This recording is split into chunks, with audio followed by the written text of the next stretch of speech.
Hi, I'm back with a video, this time on moving forward from the current pandemic and what's our sex life going to be. So I have two topics, pure and simple. Number one is, well, what is the entire approach to health nowadays and where we stand with this. And the second one is about two main directions in which I think and feel and sense that the world's going to head into. Sexually speaking, obviously, because we're gonna be in a revolution altogether, but sexually speaking. So first of all, the current situation. I've been watching a lot of videos and interviews from a lot of scientists that have come out, epidemiologists, microbiology researchers, virologists, OBGYNs. So many people that are being interviewed and being asked about the current situation, what their take is, and how they see things moving forward. So most of these people, that's how you know they're passionate, they bring up a lot of other viruses aside from the one that we're currently dealing with. I mean, they're in the work, they have a broader perspective and they're not shy to present it. And in many of these interviews, I've heard the topic of HIV and HPV and even herpes mentioned. Now, those are other viruses out there that are sexually transmitted also, and they put a pressure on our immune system. I mean, not just the current situation, but, you know, other viruses out there that have existed, and they don't seem to be going away anytime soon. For some, we have vaccines. For others, we just have some drugs that can keep it contained. For all of them, we have tests, so we know in advance where we're at. And my take on this is that, or actually, first of all, my question, how are you thinking about your sex life in the years to come? Because the pandemic's not going to go away. The lockdown, yeah, it's going to be lifted soon. But the pandemic, no, the virus is not dying anytime soon. So how are you going to approach your sex life from a health perspective in the years to come? My take on this is that a lot of people will start to be more conscious of who they're sticking body parts into, or who's sticking body parts into them. It's very plastic, but you know what? That's what sex is. It's very concrete. So yeah, we're going to be more conscious about that. And my take is that a lot more people are going to look at tests. A lot more people are going to demand tests on others. And they're going to be super conscious of who they have sex with. And yeah, they're going to be super careful. It's not the test of a month ago or 6 months ago. It's the test that I asked now. I mean, if we're going to do this, you know, I want the test now. I want to know where you are right now. It's not everybody that's going to do that. I'll be honest. But hey, some people will look into this. And my take is also that these tests are going to be more expensive, so probably people will start to date less because there are health concerns out there. They're not just going to risk their lives. I mean, unless they're super arrogant, you know, like they're immortal or something, and they don't need tests. But otherwise, yeah, I think people are going to start to have less partners, more sex with the same partners, and get more testing done. And selection based on that. And I think that a lot of dating coaches and hookup artists or pickup artists are going to start to come up with lines to make these things palatable or sexy or, you know, cool. Because nowadays they're not, you know, and they weren't before the pandemic. We got to be honest.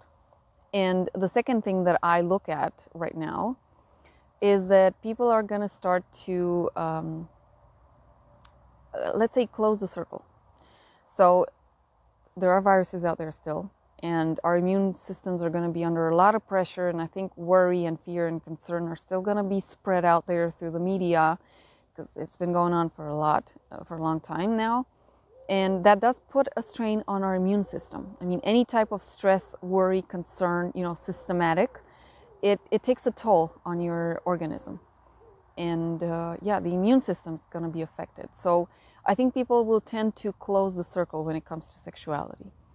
Meaning behave as in a polyamorous relationship except that they're not necessarily truly polyamorous. Maybe they don't want the commitment, they just want to have sex with fewer people.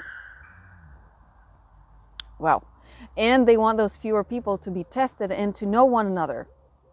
And I think it's going to be quite a challenge for guys to say, hey, I'm sleeping with 2 or 3 other women. Maybe it's easier. For a woman to come up to a guy and say, you know, I have 5 other dudes that I sleep with, and here they are.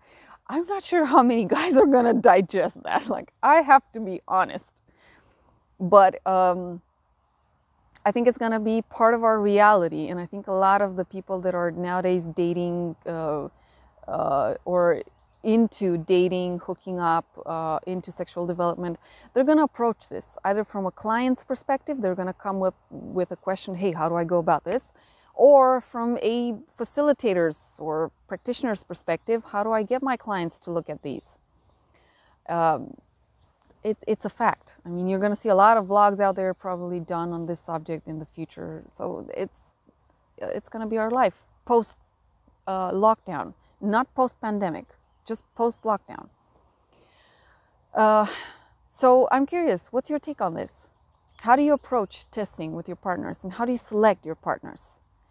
Aside from the part of, you know, they gotta look good and I gotta have the faith or the self-esteem to be with them, because I've been speaking to a lot of people nowadays that are saying, you know, there are many people out there that look good, but I'm scared to approach them as if they were dragons or something. But anyway, so yeah, how are you gonna go about, how are you gonna select people aside from looks and self-esteem?